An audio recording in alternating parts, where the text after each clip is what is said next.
I arrived at the airport, my heart pounding with anticipation of traveling with my daughter, dreams of family reconciliation, the warm sand of Florida. But there was no one there. I called, and the voice on the other end said, "Oh, your flight was supposed to be yesterday. I think you're late." Laughter followed, betrayal from my own flesh and blood. So I made one call and then I had 87 missed calls, and her trip ended behind bars. Before we continue, please subscribe to the channel and write in the comments what time it is where you are now. I was stirring the pasta sauce when the knock came. Sharp, impatient, 3 quick raps that made me jump. I wiped my hands on a dish towel and crossed the small living room, my slippers shuffling against the worn hardwood. Through the peephole, I saw Emily's face tight with something I couldn't quite read. Derek loomed behind her, hands shoved in his coat pockets. "Emily, sweetheart," I said, opening the door wide. "What a surprise. Come in, please." She brushed past without meeting my eyes, her designer bag swinging from her shoulder. Derek followed, tracking snow onto my entrance mat. He didn't bother with a greeting. "Mom, we need to talk." Emily's voice had that clipped quality I'd learned to dread over the past year. She dropped her bag onto my kitchen table with a thud that rattled the salt shaker. "Of course. Let me turn down the stove. Can I get you some tea, coffee?" "We're not here for refreshments."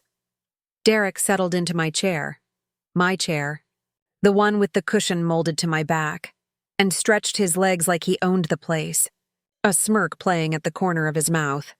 I turned off the burner and faced them, my stomach tightening. Emily was already pulling receipts from her bag, fanning them across the table like evidence at a trial. "Look at these, Mom. Just look." Her finger jabbed at the numbers. "Mortgage, insurance, property taxes. It's crushing us. The house you gave me has those expenses. Yes, all homes do. But you own it outright, Emily. No rent, no landlord. That's not enough anymore." She cut me off, her eyes hard. "You don't understand how expensive everything is. Derek's consulting business had a slow quarter, and we've got obligations. Real obligations." I moved closer to the table, trying to keep my voice steady. "I gave you the home I built with your father. Every penny I saved went into that property. What more? Derek leaned forward, his tone mocking. "You're sitting in this cozy little apartment with a pension and investments, playing the martyr. Meanwhile, we're scraping by month to month. You've got resources, old woman. Time to step up." The words landed like a slap. Heat crawled up my neck. "How dare you speak to me that way? I worked 40 years to provide for my family. That house was my retirement security, and I gave it to you both because Emily is my daughter, and I wanted her to have stability. I won't be talked to like some miser in my own home." Emily stood abruptly, her chair scraping the floor. "See, this is exactly what Derek said would happen. You get defensive instead of helpful. We need money, Mom, not lectures about your sacrifices." I reached for the folder on my bookshelf, the one with all the property transfer documents. My hands shook slightly as I pulled out the deed copy. "Look at this. I signed over a house worth $400,000. $400,000. And you're calling me stingy." She snatched the paper from my hand, her face flushed. For a moment, she just stared at it. Then she tore it clean in half. "You think paperwork impresses me? You think this makes up for not helping when we actually need it?" The sound of ripping paper seemed to echo in my tiny kitchen. I stood frozen, watching the pieces flutter to the floor. "Get out!" My voice came out hoarse. "Both of you, now!" Derek rose slowly, that infuriating smile still in place. "Come on, babe. Let the old lady cool off. She'll come around when she realizes we're serious." They left without another word. The door slammed hard enough to rattle the framed photo of Emily's college graduation on my wall. I sank into the chair Derek had vacated, still warm from his body, and stared at the torn document on my floor. My daughter's face, twisted with anger and entitlement, kept replaying in my mind. When had she become this person? When had I become disposable? The pasta sauce had gone cold on the stove. I didn't bother reheating it. The next 5 days crawled by in a haze of unanswered calls and restless nights. I kept replaying the argument, searching for the moment I could have said something different, something that would have reached her. But every time I picked up my phone to call Emily, I set it back down. What would I even say? On the morning of January 20th, I forced myself out for my usual run through Lincoln Park. The cold bit at my face and patches of ice made the path treacherous. But I needed to move, needed to feel something other than the hollow ache in my chest. I was halfway around the loop when my phone buzzed in my jacket pocket. A text from Karen, my former colleague from the real estate firm. We'd stayed friendly over the years, occasionally meeting for coffee to swap stories about retirement. Her message was short. "Susan, are you okay? Saw something concerning online. Call me when you can." I stopped mid-stride, my breath forming clouds in the frigid air. My fingers fumbled with the screen as I typed back, "What did you see?" Her response came quickly. "Check your daughter's social media. I'm sorry you had to find out this way." My chest constricted. I turned and walked briskly back toward my apartment, my running shoes crunching through the snow. The 15-minute walk felt endless. Once inside, I shook off my jacket and went straight to my computer, an old desktop that took forever to boot up. My hands trembled as I typed Emily's name into the search bar. There it was, posted 2 days ago. A photo of the house, the beautiful brick colonial with the maple tree in front that I'd planted when Emily was 6. The caption read, "When your mom gives you a generous gift but acts like Scrooge when you actually need help.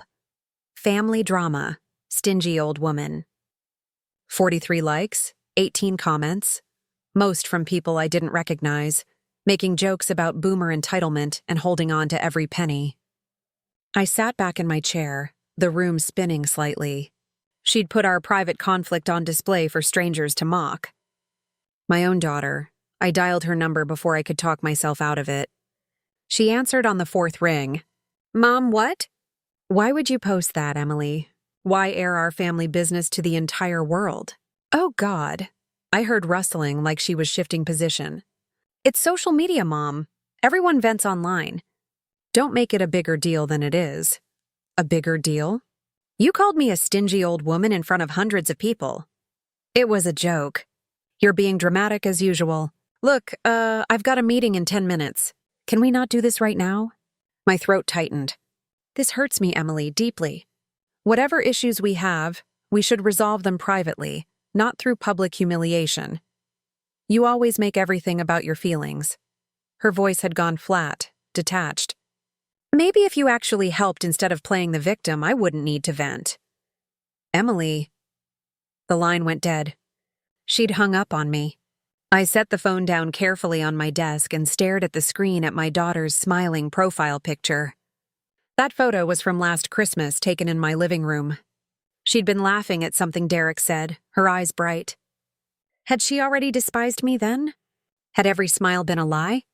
The apartment felt smaller somehow, the walls pressing in. I needed air, but I'd just been outside. I needed answers, but Emily clearly wouldn't give them.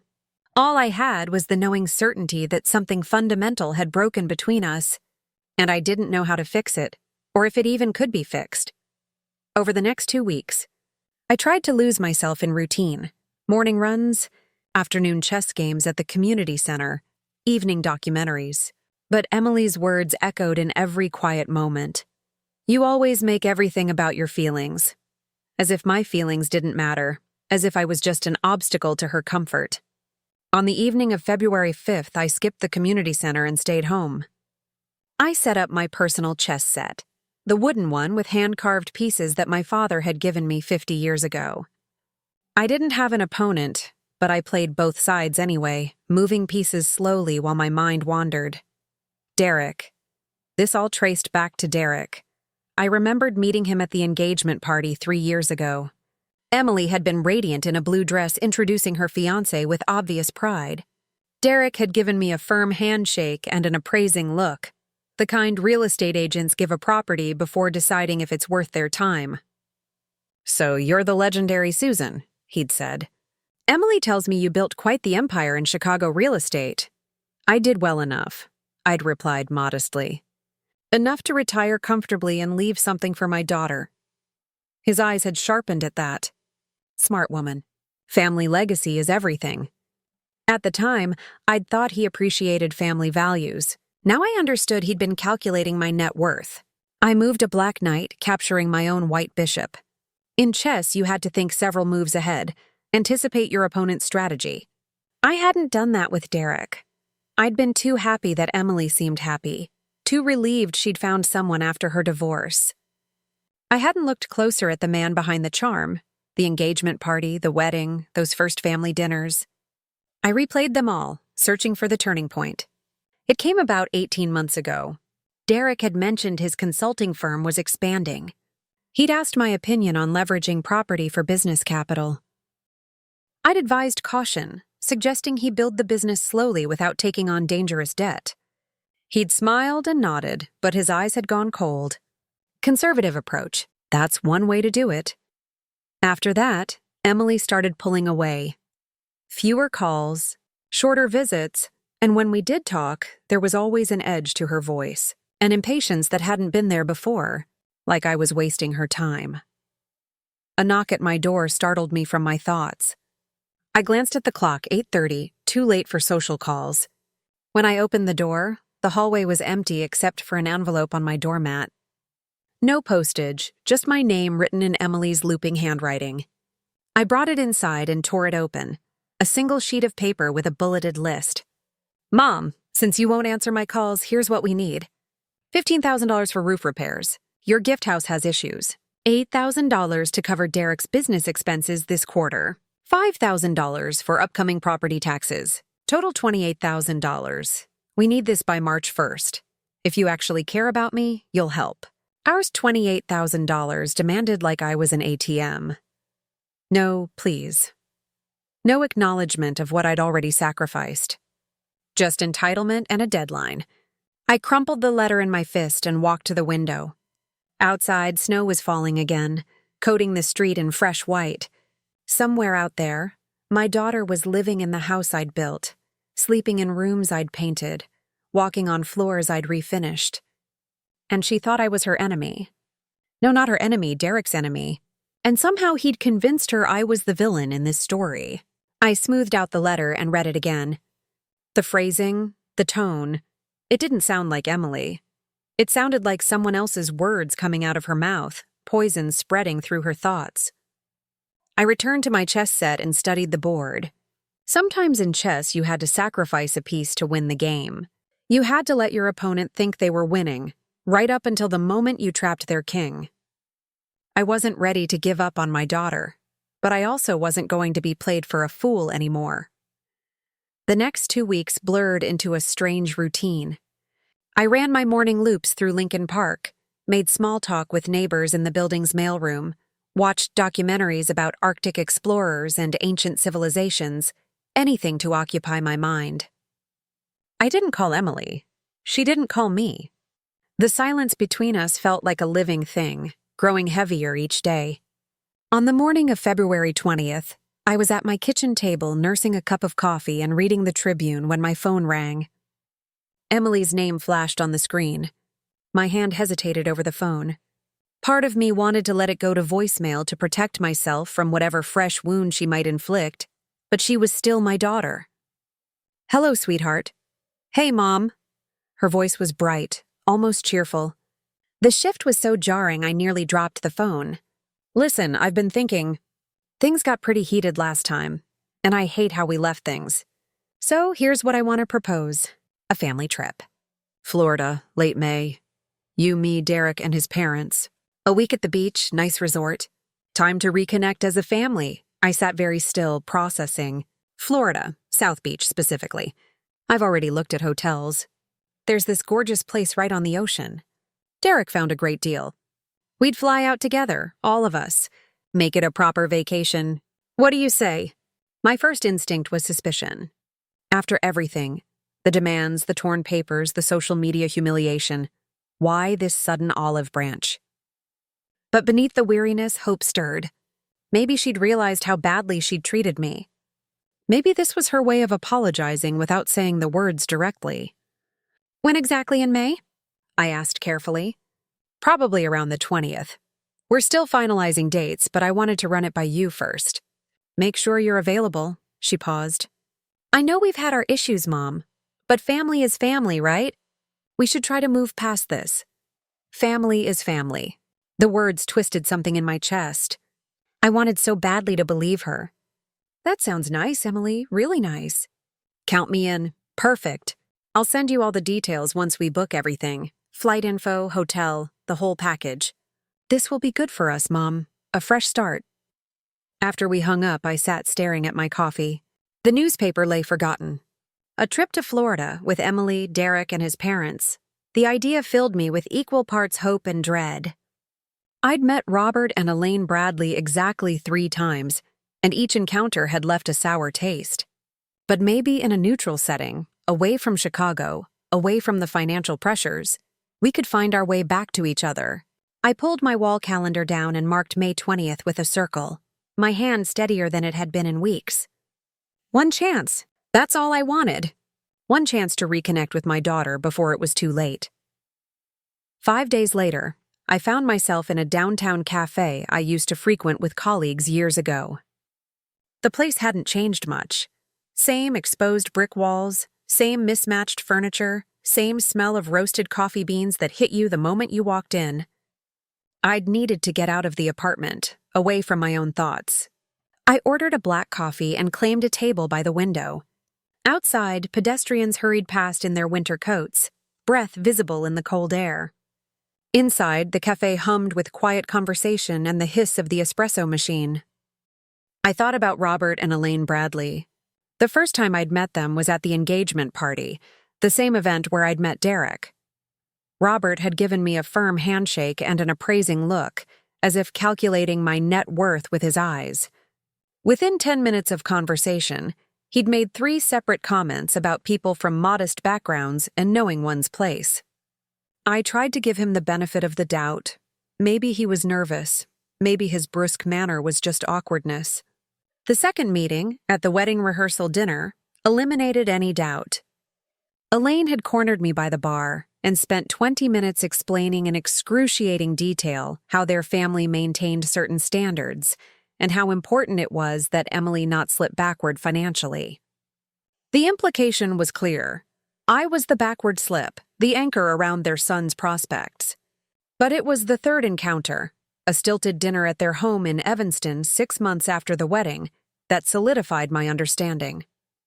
Robert held court at the head of his mahogany dining table, pontificating about fiscal responsibility while his wife nodded along like a wind-up toy. "You were in real estate, weren't you, Susan?" he said, swirling brandy in an oversized glass. Must have been quite the adjustment going from broker to retirement. The pause before retirement had been deliberate, loaded with condescension. "I did well enough to retire comfortably," I replied evenly. That was always the goal. Of course, though one wonders about legacy planning, making sure the next generation has proper resources, not just adequate ones. Derek smirked into his wine glass. Emily looked at her plate. I finished my dinner in silence and left as soon as politely possible. Now, sitting in the cafe with steam rising from my coffee cup, I wondered what spending a week with Robert and Elaine would be like. Would they treat me with the same thinly veiled contempt? Or would the beach setting, the vacation atmosphere, soften everyone's edges? I took a long sip of coffee. Maybe the trip would give me a chance to observe them more closely, to understand what kind of people had raised Derek. Maybe I'd see something, some crack in their facade, that would help me understand what my daughter had gotten herself into. The cafe door opened, letting in a gust of cold air. I pulled my jacket tighter and watched the street outside, planning nothing, just observing. Sometimes observation was enough. April arrived with the kind of warmth that made Chicagoans forget winter entirely. By the 10th, trees along my street had budded green, and people walked without heavy coats for the first time in months. I spent the morning at a department store on Michigan Avenue, methodically selecting clothes for Florida. Lightweight shirts, khaki shorts, a new pair of sandals. The saleswoman, a cheerful woman in her 30s, chatted while ringing up my purchases. "Beach vacation, family trip to Miami," I said, handing her my card. "Oh, how lovely. Nothing like family time in the sun." I smiled noncommittally and took my bags. Lovely. Sure. Back at my apartment, I spread everything out on my bed. The clothes looked foreign somehow, too casual, too optimistic. I'd become accustomed to long sleeves and closed-toe shoes, the practical uniform of Chicago life. These items, bright blue shirt, tan shorts, belonged to a different version of me, one unburdened by family drama. I was folding the shirts into my suitcase when my phone rang. Derek's name appeared on the screen. I considered ignoring it, but curiosity won out. "Hello." "Susan, just wanted to touch base about the trip." His voice carried that false heartiness he used when pretending to be friendly. "Got your flight info?" "Yeah. May 20th, United Flight 842, departing O'Hare at 2 p.m. Emily sent me the details last week." "Great, great. Just making sure everything's squared away. Wouldn't want any confusion."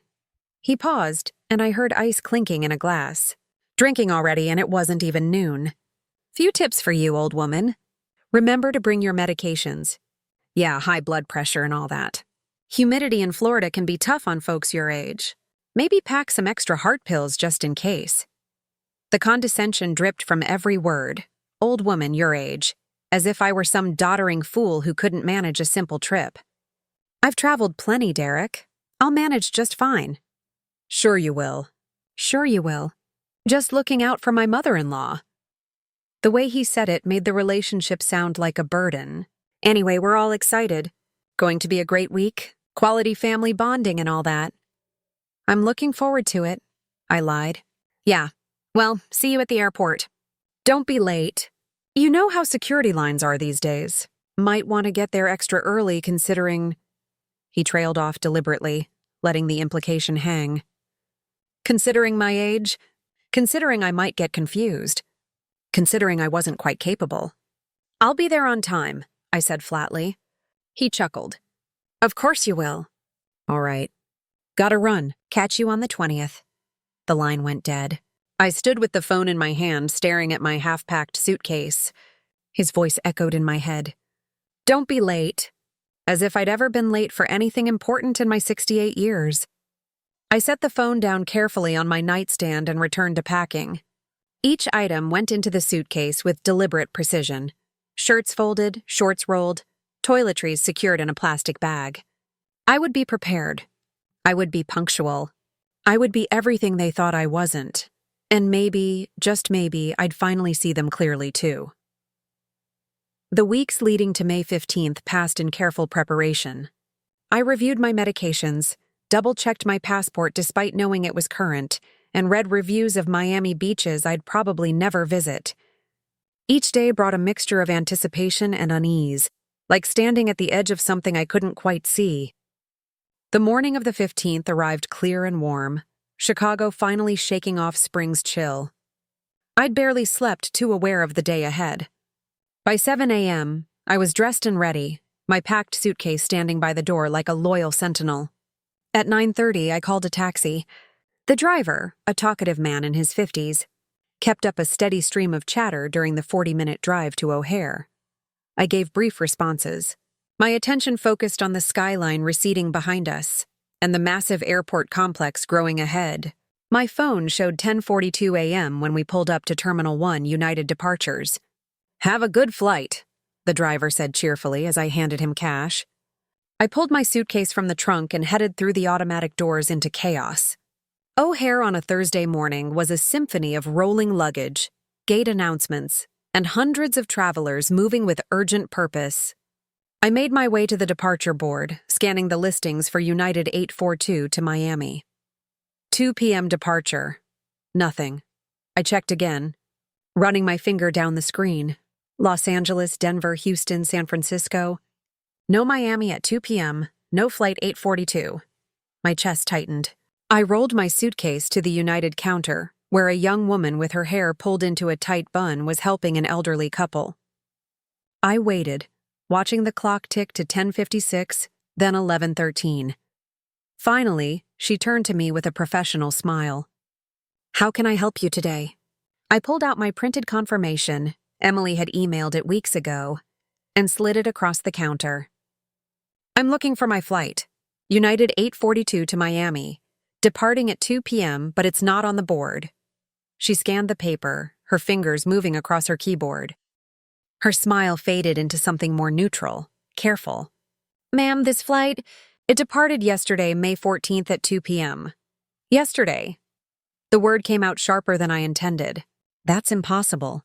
My daughter specifically told me May 15th. I have the date right here. I tapped the confirmation. She leaned closer to her screen, squinting. I see the booking here, but the actual flight date was the 14th. This ticket shows you were checked in as a no-show yesterday. Her tone shifted toward pity. I'm sorry, ma'am, but you missed your flight. The terminal noise seemed to swell around me. Announcements, conversations, the endless roll of suitcase wheels. I stood there with my printed confirmation, proof of nothing, and felt the first cold fingers of realization creep up my spine. Check again, I said quietly. Please. She did, her expression growing more uncomfortable. Same result, I'm afraid. Is there someone you can call? Family traveling with you? Family. Yes, I had family. Somewhere on a beach in Florida, probably without me. I stepped away from the counter, pulling my phone from my jacket pocket with hands that felt disconnected from my body. Around me, travelers rushed past with their destination certainties, their correct flight times, their functioning family relationships. I found Emily's number and pressed call. It rang 4 times, long enough for me to start composing a calm, reasonable voicemail asking what had happened. Then she picked up. Mom, hey. Her voice was bright, almost singing. Too bright. Behind her, other voices, laughter, the distant crash of waves. Emily, I'm at O'Hare. The flight. They're saying it left yesterday. That can't be right. I have May 15th written down. You told me. Oh. A pause stretching like taffy, then airy and careless. Oops, your flight was yesterday, wasn't it? Looks like you missed it. Oops, as if I'd forgotten to buy milk.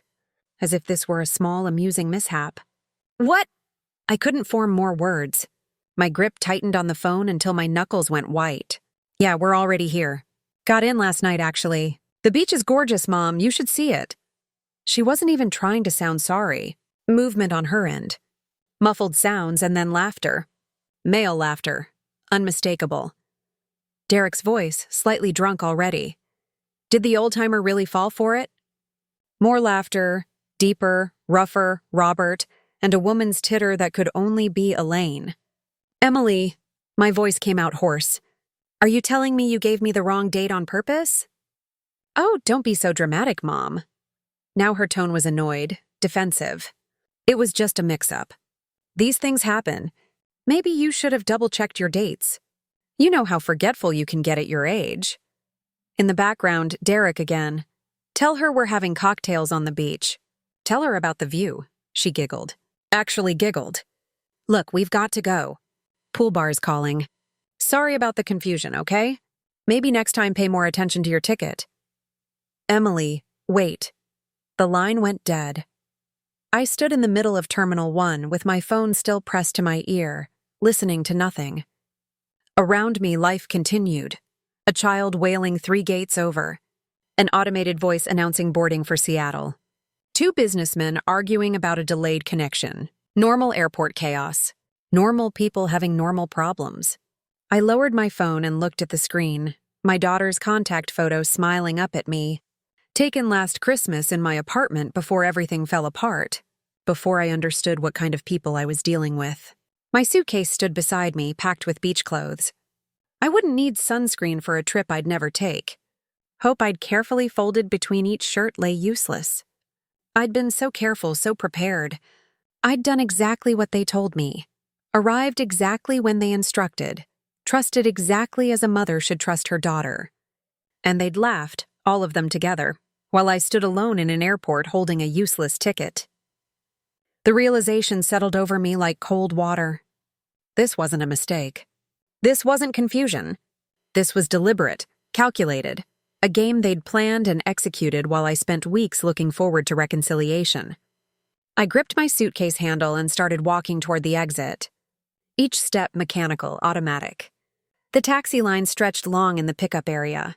I took my place at the end and waited, breathing carefully, keeping my expression neutral, even as something inside me hardened into something new. The taxi ride home passed in silence.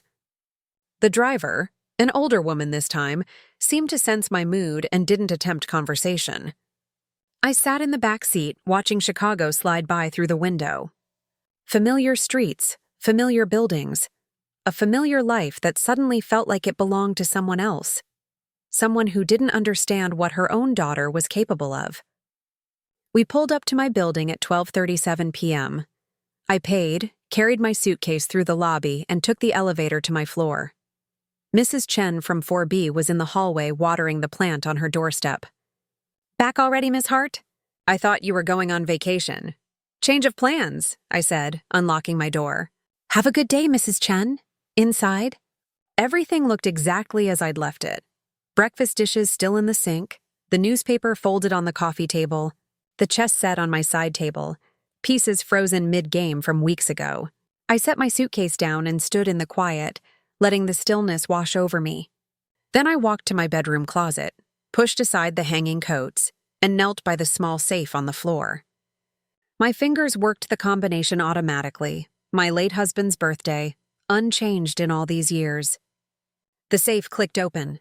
Inside were the documents I'd kept for decades, property deeds, insurance papers, my will, and beneath those, newer additions I'd gathered over the past 3 months, ever since I started paying attention to details I'd previously ignored. I pulled out a manila folder and opened it on my bed.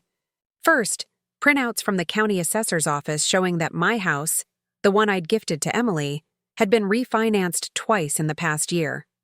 She'd taken out loans against it, loans I'd never authorized, but that she could legally secure as the owner.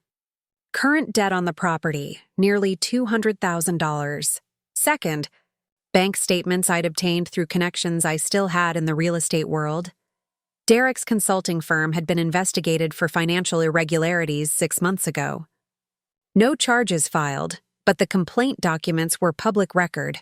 Clients claiming improper investment advice, missing funds, pressure tactics. Third, a private investigator's report. I'd hired him in March after that awful phone call when Emily hung up on me. The investigator had been thorough. Derek had gambling debts at 3 different casinos. Robert had been fired from his banking job years ago for ethical violations. Not retired, as he claimed. Elaine had been treated twice for prescription medication abuse. And fourth, the email exchange I'd discovered by pure accident. In late March, I'd stopped by the house, my former house, to drop off some mail that still came to my apartment. Emily hadn't been home, but her laptop was open on the kitchen table, unlocked.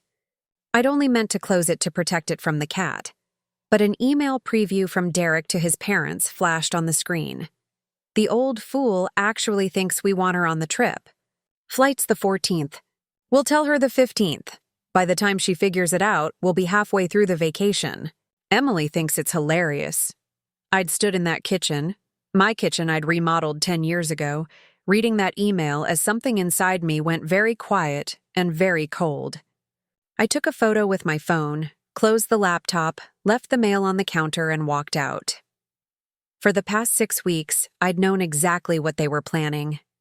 I packed my suitcase anyway, went to the airport anyway, played my part in their cruel little theater, because I needed them to do it. I needed them to execute their plan, to laugh at me over the phone, to leave evidence of their malice. I needed them to feel clever and safe and completely in control. Now, sitting in my bedroom with documents spread across the quilt my husband and I bought 30 years ago, I picked up my phone. Not to call Emily this time. Time to make a different kind of call. I scrolled through my contacts until I found the name I needed, Cleo Andrews. We'd worked together 20 years ago on a complicated commercial real estate deal that went sideways when one party tried to forge documents. Cleo was the attorney who sorted through the mess. We'd stayed friendly afterward, meeting for lunch every few months to swap stories about retirement and grandchildren. Well, her grandchildren. She always asked about Emily. The phone rang 3 times before she picked up. "Susan, this is a pleasant surprise." "How are you?" "Not pleasant, I'm afraid." I kept my voice level. "I need your help, Cleo. Legal help." Her tone shifted immediately, professional instincts kicking in. "What's happened?" I spent the next 20 minutes walking her through everything: the financial demands, the social media humiliation, the deliberately falsified travel dates, the evidence I'd collected, the refinancing documents showing Emily had taken out massive loans against property I'd gifted her, the investigators' report on Derek's gambling debts and questionable business practices, Robert's hidden termination for ethics violations, the email proving premeditated fraud. They're in Miami right now, I finished, laughing about how they tricked me, using money from those illegal refinancings to fund their vacation while I stood alone in an airport. Cleo was quiet for a moment. I heard papers rustle, the click of a keyboard. The refinancing without your knowledge is actionable. You were still listed as a co-signer on the original mortgage. That's fraud. And if Derek's been giving investment advice while under investigation, that's securities fraud. Add in the pattern of financial manipulation and elder abuse. She paused. Susan, you have grounds for criminal charges, multiple charges. I want them to face consequences. My hand tightened on the phone. Real consequences, not just a slap on the wrist. Send me everything. Every document, every photo, every piece of evidence. I have contacts with both the state attorney's office and federal investigators who handle financial crimes. This crosses state lines, which makes it federal jurisdiction. They take elder financial abuse very seriously. I pulled out my laptop and began scanning documents, attaching files, forwarding the investigator's report. Each click felt deliberate, final. This was it. The moment I'd been preparing for since I saw that email on Emily's laptop 2 months ago. Got them, Cleo said. Give me a few hours. I'll make some calls tonight. Get things moving. Where are they staying? A resort in South Beach, the Fontainebleau under Derek's name. Perfect. Susan, are you sure about this? Once I make these calls, there's no taking it back. Your daughter will be involved. Arrested, potentially. I looked at the torn property deed still lying on my kitchen counter where it had been since January. The 2 pieces never thrown away, preserved as evidence. She made her choice, Cleo. Now I'm making mine. All right, then. I'll call you tomorrow with updates. Try to get some rest. Rest. I hung up and sat in the growing darkness of my apartment, not bothering to turn on lights. Somewhere in Florida, my daughter was probably having dinner by the pool, maybe another round of drinks, celebrating her clever deception. She had no idea what was coming. I felt no satisfaction yet, just a cold, clear certainty that I'd done what needed to be done. Night passed in restless fragments. I dozed in my chair, startled awake by every car door slamming outside, every creak of the building settling. By 6 a.m., I gave up on sleep and made coffee, standing by my kitchen window as dawn broke pink and gold over Chicago's skyline. At 10:47 a.m., my phone rang. Emily. I watched it vibrate across my kitchen table, her smiling contact photo from last Christmas mocking me. I didn't answer. It rang again at 10:51, Derek this time. Then 10:53, Emily again. No, too. A number I didn't recognize with a Florida area code, probably the resort. 11:15, Robert. 11:17, Elaine. I silenced my phone and set it face down. By noon, I had 43 missed calls. By 2 p.m., 61. The voicemails piled up, each notification a small vibration I felt but didn't check. I made myself a sandwich, ate it methodically, washed the plate. The phone buzzed on the counter like an angry wasp trapped under glass. At 3:18 p.m., curiosity finally won. I picked up the phone and opened my voicemail. 87 missed calls total. I pressed play on the first message. Mom, it's me. Emily's voice, higher than usual, strained. I need you to call me back immediately. Something's happened. There's been a mistake. Just please call me. Delete. Next message. Susan, this is Robert Bradley. Formal. Clipped.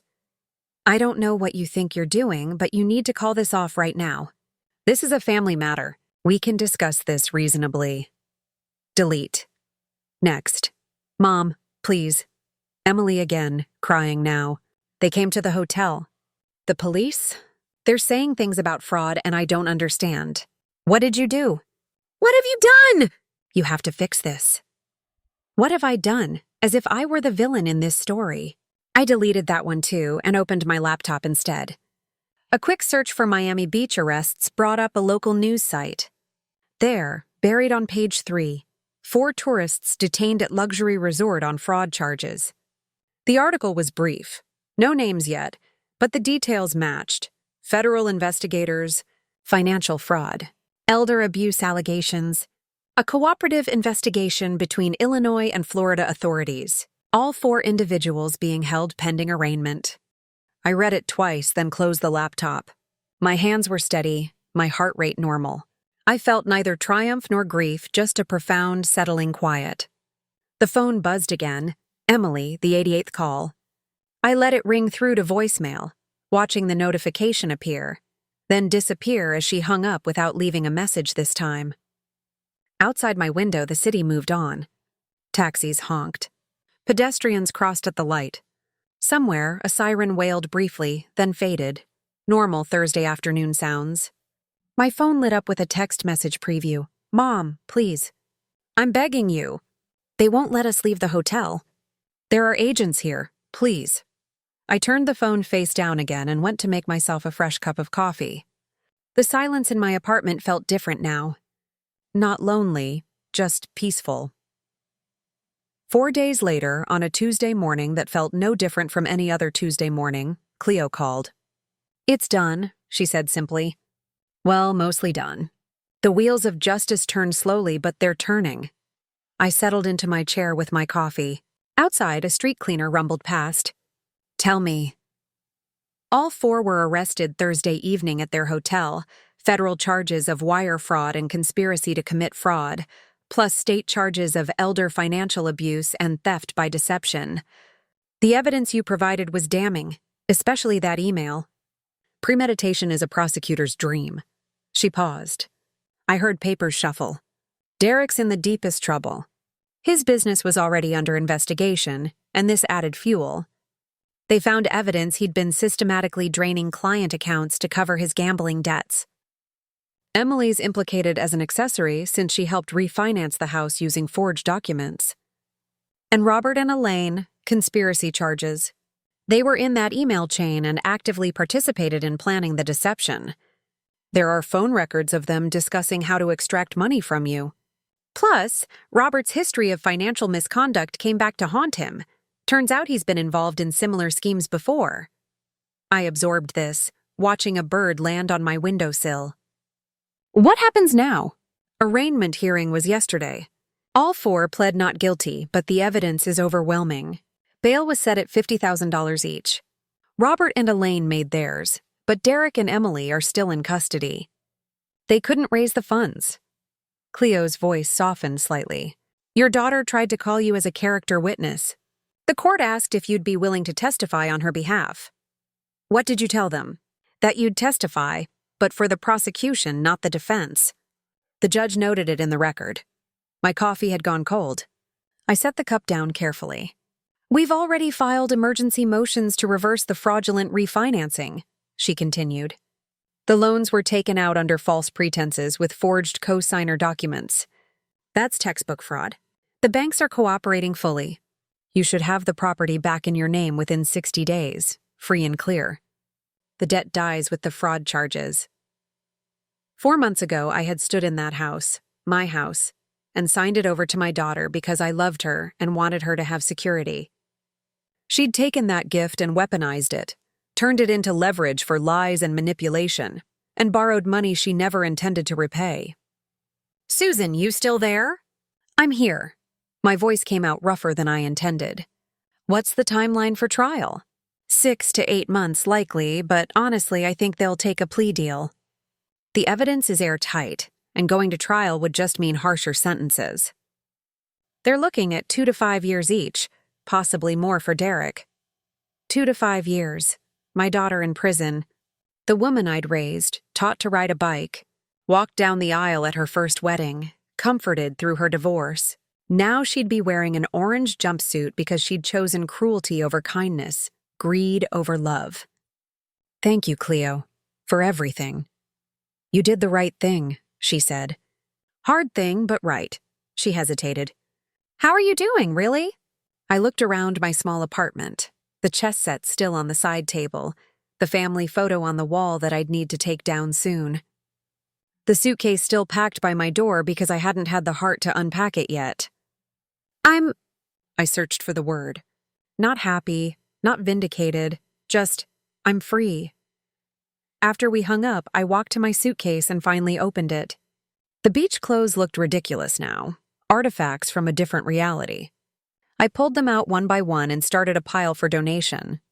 These things belonged to a version of me who still believed in redemption through patience, who thought love could overcome manipulation. That version was gone. I wasn't sure yet who I'd be instead, but I had time to figure it out. All the time in the world, actually. Time that was mine again, unencumbered by demands and schemes and false hopes. I zipped the empty suitcase closed and stored it in my closet. Then I sat down at my chess set and finally finished the game I'd abandoned back in February. Checkmate in 4 moves, just like I'd planned. If you like this story, please like this video, subscribe to the channel, and share your impressions of this story in the comments. To listen to the next story, click on the box on the left.